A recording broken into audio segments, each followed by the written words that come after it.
information on the donkey of the day is something to behold. Is it a read? You gave me donkey of the day and I deserve it. People need to know. Well, you need to tell them. I am. You have the voice. Tell them. It's time for Donkey of the Day. It's a read, but you're so good at You it. trying to be a fake ass Charlamagne. There's only one Charlamagne involved. Damn, Charlamagne, who you give a donkey of the day to now? Well, Sexy Red, Donkey of the Day for Wednesday, January, what's the day? 24th, goes to Eli Regalado, okay? Eli is a pastor for a Colorado-based online church, and he is accused of pocketing $1.3 million through a cryptocurrency fraud scheme. And the reason he said he had to finesse his flock was because the Lord told him to. Those of you who realize that the Lord wants you to give generously into His church. Amen. Don't ask no questions. Don't ask why come the pastor have to have him a nice house? Why come pastor got to have a nice car? Stop asking questions. Don't ask. Stop asking questions. Okay? Y'all don't listen to me because I got a list, but this man raised nearly $3.2 million and 1.3 went in his pocket, and he didn't deny it. I know y'all don't believe me, so let's hear it directly from the pastor, please. Caitlin and I are being charged in a civil charge for basically selling millions of dollars worth of cryptocurrency that is deemed worthless by the state. So the charges are that Caitlin and I pocketed $1.3 million, and I just want to come out and say that those charges are true. Damn. So there's been $1.3 million that's been taken out of, I think it was a total of $3.4 million. But out of that 1.3, $500,000 went to the IRS, and a few $100,000 went to a home remodel that the Lord told us to do. So how this whole thing started is the Lord told us in 21 to walk away from our marketing company. And then He took us into this cryptocurrency. It was a different cryptocurrency other than index coin at the time. Well, as money is coming in, we would be sowing it. And at first it was hundreds of dollars and thousands of dollars, then tens of thousands of dollars.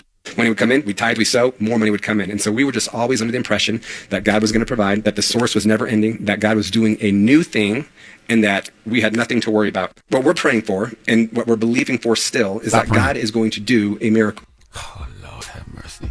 Why do we act like Satan don't have a kingdom too? I grew up Jehovah's Witness. I had the yellow book of Bible stories with the red writing on it. And in that book, they had Bible stories. And there's quite a few times when Satan spoke to people in those stories, okay? Spoke to Eve in the Garden of Eden.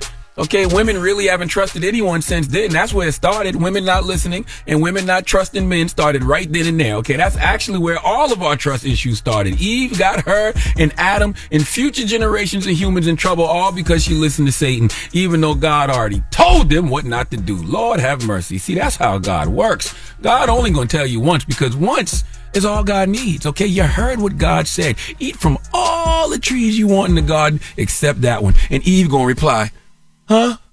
If you're you can hear, okay? You heard Satan talking through that damn snake, though. All right, what's the other two times Satan spoke to God? When he was accusing Job, okay? And to Jesus when he was tempting him in the wilderness. I'm sure there's other accounts, but I am not Bishop T.D. Jakes, or Torrey Roberts, or Queen Sarah Jake Roberts. Dropping the clues bombs for the Roberts, okay? The Jake Roberts family, the first family of faith. You can listen to Sarah Jake Roberts podcast, the Woman Evolved podcast on the Black Effect iHeartRadio podcast network. But all I know is Satan got a kingdom too, and he be talking to folks, and some of us like Eli Regalado are stupid enough to listen. I think we need to stop saying God works in mysterious ways. There really is no mystery about God and God's way. Now, I do agree, we don't know where a blessing may be coming from, but I do know God would not be telling anyone to sell a cryptocurrency with no clear exit, okay? This is how I know God be sending most of y'all prayers to his spam folder. If God made man in his image according to his likeness, then I am 100% sure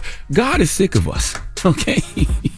How could she not be? All right, y'all was out here thanking God for PPP loans, knowing y'all lied to get them. Y'all out here giving God all the credit for Satan's work. God didn't tell his pastor to sell a cryptocurrency with no clear exit. That was his free will.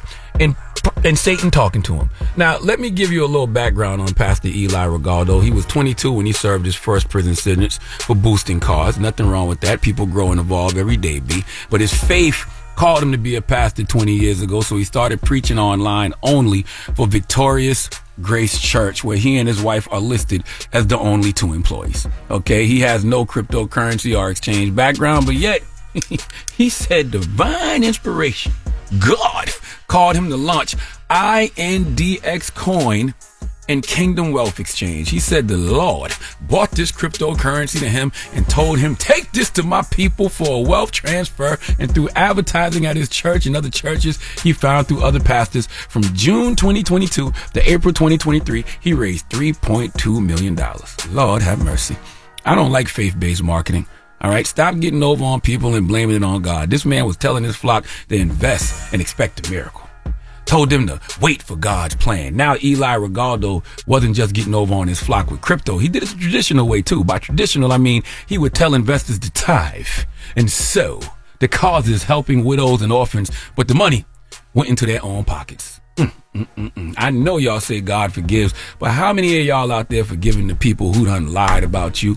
Okay, you may forgive, but you don't forget. So even if God forgives you, I don't think nothing you pray for or ask for from that point gets top priority, right? You got a bad credit report with the GOD. You can't get approved with bad credit. What makes y'all think God is going to approve anything you ask for when you got bad credit with the Creator because you've been lying on him? But let me mind my business because I'm not sure how my application to heaven looking either. So let me get back to work on mine.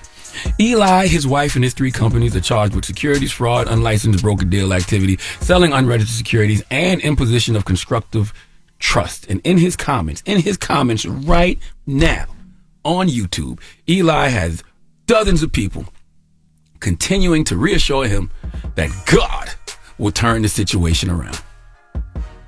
There's a quote I love in reference to Noah that says, sometimes faith will make you look stupid until it starts to rain. When I see y'all in this man's comments telling him that God will turn this situation around, it makes me want to shorten that quote and simply say, sometimes faith will make you look stupid. Please give Pastor Eli Regaldo the biggest hee-haw. Matter of fact, let Remy Ma give Pastor Eli Regalado the biggest hee-haw. Hee-haw, hee-haw. You stupid motherfucker. Are you dumb? Mm-hmm. All right. Well, thank you for that donkey today, sir. Yes, indeed. Donkey of the Day is sponsored by renowned personal injury attorney Michael the Bull Lamonsoff. Don't be a donkey when you need a fighter on your side. If you're ever injured, go to michaelthebull.com. That's michaelthebull.com. And when you mess with the bull, you get the horns. Wake that ass up. In the morning. The Breakfast Club.